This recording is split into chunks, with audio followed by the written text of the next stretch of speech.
All right, welcome to the relationship show. This guy, he writes his post. He says he got friend zoned and left. He says, I'm currently in college, and this girl, let's call her L, is in two of my classes. We've been talking for a month, and I invite her over to hang out after class one night. She comes over really fast, mind you, and we start drinking and talking. I've been flirting with her before, um, but then she starts bringing up guys she currently match with on Tinder. So yeah, okay. So he says I ignore it, and later on we start. Yeah, so he ignores it. Um, yeah, in that situation, I'd probably just check her on. It's like you'd normally talk about other guys when you're on dates, and she's like, she might say something like, "Well, who said this was a date?" And she's like, "Well, I didn't, but I'm just seeing if it's a good match, and that's why we're here." But it's the point of checking her on it because if she can like talk about other guys on dates, it's like sometimes and usually it's like a test to see how you'll react. Like, will you stand up for yourself or will you just like ignore it like it never happened? And so this is a way women test is they'll bring up other guys just to see what you'll do, and they'll do like a lot of tests will like bring up like difficult topics, like this, for instance, and then for the purpose of seeing how you react. Like women really recognize like how their actions make you feel, and they're very, very good at that. And so, um, guys have to recognize that. And so it's almost like you have to approach dates as like you can walk away and it doesn't matter to you, especially at those beginning dates. Like you can walk away and just find another girl. It's like don't give a shit attitude.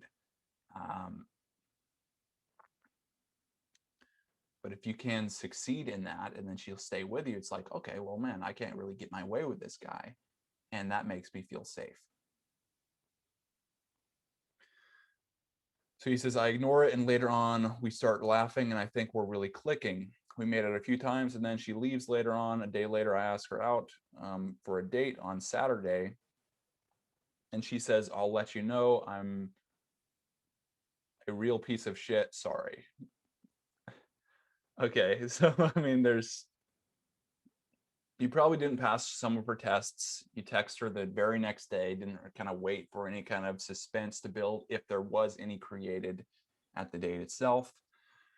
Um, it's college, and so it's like wild zone for dating and meeting new people.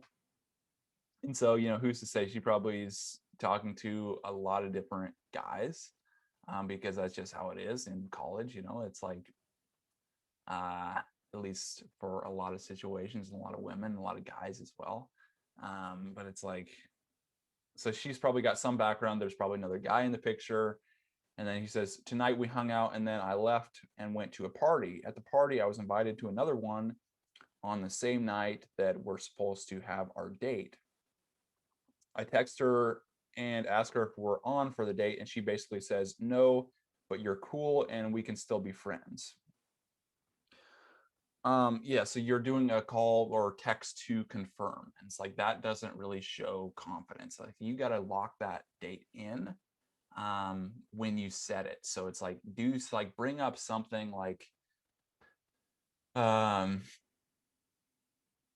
I don't know, bring up something to lock it in. If it's like back at your place, it's like I don't know, you can just tell her to bring something over. Tell her like, oh, bring some chips over and we'll have a good time. Does that work for you? Great. Yeah. Okay. If something comes up, text me. Something comes up for me, I'll text you. Otherwise, see you there. Does that work? She's like, yeah. So it locks it in. Um, and that way you don't have to do this call to confirm, because call to confirm or text to confirm can make you seem unsure of yourself, which isn't very attractive. It's like set the date, be there on the date. So he gets friend zone here. He says, I reply with all good. I'm going to pass on that offer, but have a good semester. And that's awesome. That's the excellent response, because it's like you don't agree to friend zone. You say, I'm communicate that you're only interested in dating her. And then if you don't get what you want in dating her, then you'll just walk away and then move on. And that is great negotiation right there. You know, it's like, even though you didn't succeed in like getting this woman, it's like you succeeded in holding your ground in not putting yourself in friend zone. And that's a big step.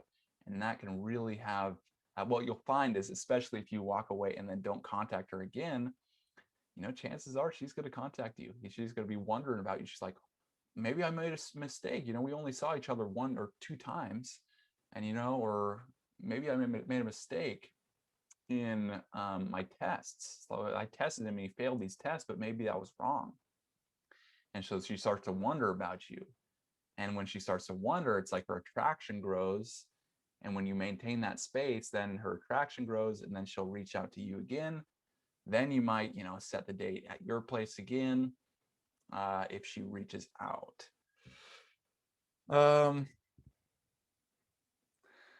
That was the last thing we said about an hour ago, but I'm not sure why I feel so disappointed. Yeah, I mean, walking away is still hard, you know. It's hard to do because you're walking away from like succeeding with a woman, or, you know, being with this woman. It's like, there can be like a little bit of sense of loss, like you lost out on that opportunity, but it's about dealing with that loss and moving on to the next one and having that abundance mentality. And you set it up perfectly. I mean, you set it up like you just walk away, you stay in your terms, she can come to you now. I felt like it really clicked with this girl, but I know that happens to me a lot with women who are unavailable. Yeah, I mean, she probably was unavailable, you know, and that's probably why she's telling you the "I'm a piece of shit," you know, sorry texts, sending those to you. Um, he says, "What's wrong with me? Did I handle the situation okay?" Yeah, I think you did. So I just wait, wait for her to contact you again. If it doesn't work out with the other guy she's dating or whatever, yeah, whatever her situation is, let her come to you.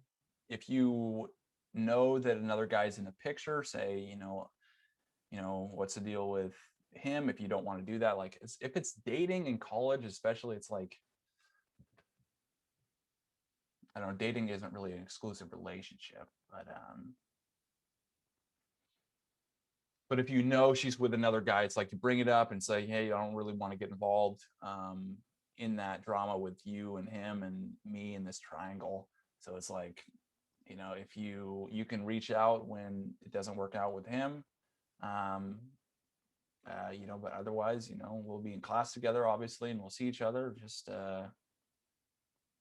it is what it is. But, I can't really agree to being in this triangle with him, you, and me. So when you're done with that guy, just reach out, and then maybe we can set a date.